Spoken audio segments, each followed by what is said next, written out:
Hi viewers, SVS கோதுமை மாவுல தக்காளி தோசை செய்ய போறேன். வாங்க வீடியோக்குள்ள போகலாம். தக்காளி தோசை செய்ய தேவையான பொருட்கள்: எஸ்விஎஸ் கோதுமை மாவு 1 கப், தக்காளி 1, சின்ன வெங்காயம் 10, பச்சை மிளகாய் 3, தேவையான அளவு உப்பு. முதல்ல மிக்ஸி ஜார்ல சின்ன வெங்காயம் 10, தக்காளி 1, பச்சை மிளகாய் 3, 1 கப் கோதுமை மாவு,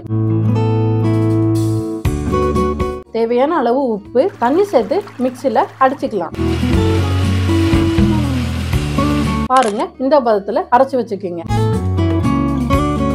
அடுப்பு பத்த வச்சு தோசைகள் சூடானதும் எண்ணெயை தேய்ச்சிக்கலாம். இப்போ அரைச்சு வச்சிருக்கிற மாவை கரண்டில் எடுத்து ஊத்திக்கலாம். லைட்டா தேய்ச்சி விட்டா போதும், ரவுண்டா வந்துடும்.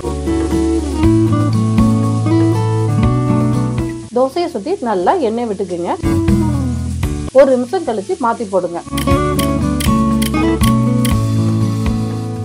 கொஞ்ச நேரம் வெந்ததும் மறுபடியும் மாத்தி போடுங்க. இப்படி எல்லோ கலர்ல வந்ததும் எடுத்துடலாம். அவ்வளவுதான். ரொம்ப ஈஸியா தக்காளி கோதுமை தோசை செய்யலாம். வித்தியாசமா டேஸ்டாவும் இருக்கும். நீங்களும் இதை வீட்டுல செஞ்சு பார்த்துட்டு எனக்கு கமெண்ட் பண்ணுங்க. நன்றி, வணக்கம்.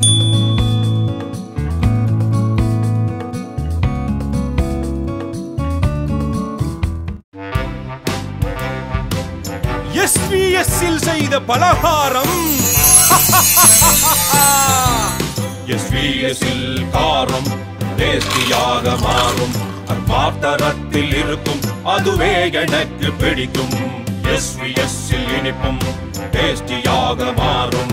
குழந்தைகளுக்கும் பிடிக்கும், அட எல்லோருக்கும் பிடிக்கும்.